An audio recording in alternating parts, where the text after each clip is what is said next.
Got a new comet. A Kreutz Family Comet is a member of a group of sun-grazing comets.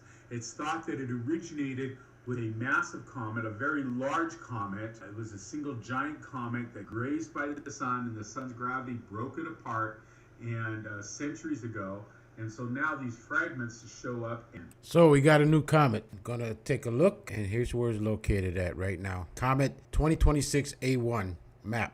That's the name of the astronomers that found it in Chile. And this is where it's at. Now, it's in Fornax. I'll explain a little bit about it in a little bit. It's just preliminary. You know, I start slow. It's supposed to hit the sun, according to some sources, on April 4th. Okay, I fast forwarded to April 4th. It'll be in the constellation Pisces, the fish, right next to the whale. Okay, on April 4th, it's supposed to either glance the sun like the other comets did, Lovejoy, back in 2011, or it might hit the sun. Now, April 4th is a very important date. As you can see, you got alignment right here of planets. So currently, it's in this constellation right here, like Fornax, and just glancing real quick. I've done this constellation before with prior comets, 46P, a couple years ago, way back. I wonder if I made a video on it. Basically, right here, I'm going to just quickly brimstone some other rotten eggs, the eagle, two-headed eagle, let's see, cosmic egg, archway, prostitute, and some other things. Like I said, the system is running slow. You know my situation. Battle with the Amazon, Hercules. But I want to get real quick to put this in a nutshell, how the importance of this date, April 4th.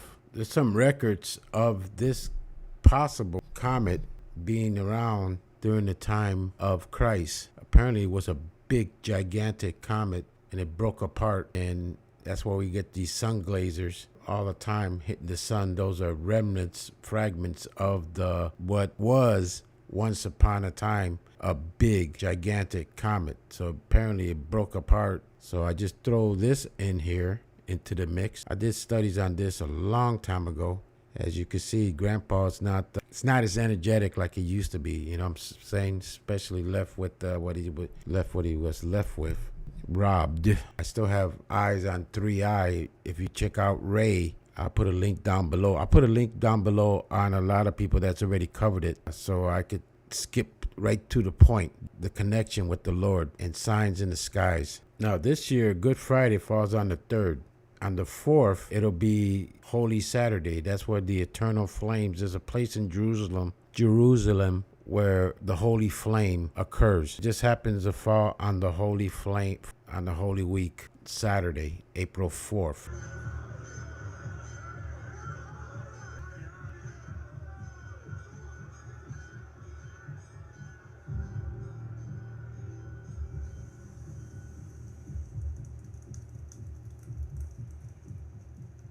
Every year in Jerusalem, on the eve of Orthodox Easter Sunday, Jesus Christ shows up inside the Church of the Holy Sepulchre during the ceremony of Holy Fire. Christ is present, but only the blue incandescent light of his eternal glory is visible. Thousands of Christians waiting in anticipation for the light which will turn to fire on a holy oil lamp that is sitting on the rock bed where Christ was laid upon his death. Occasionally, the light of Christ will spontaneously light candles of individual pilgrims in the church, or even candles that are hanging outside the edicule, the shrine which is built over top the cave tomb. So I cut through the chase, just presented that the comet is scheduled on April 4th, which is Holy Saturday, and it happens to be in the Pisces constellation, in the tail of Pisces, which is a symbol of our Lord. 3i and this together, 3i is not a comet, by the way. I don't care what anybody says. And if you look at it today from Ray, I put a link down below, and you see the magnificent, what he captured. And with this also, and with the sign of the times, what we're happening here, these are signs from above in a nutshell. He prays an ancient prayer that has been passed down to him. When the holy light turns to fire on the lamp, he lights 2 sets of 33 candles each that he's brought into the tomb with him, and which commemorate the years of Christ's life. With the candles lit, he exits the edicule, and the crowded church erupts in celebration. Christian pilgrims then light their candles from the patriarchs, and the fire spreads throughout the church. So I'll leave it right there. So we have a new comet by the furnace, the eagle, constellation of words. You saw I had a little difficulty trying to get the word out. I've been prevented, but I haven't been stopped. I will continue.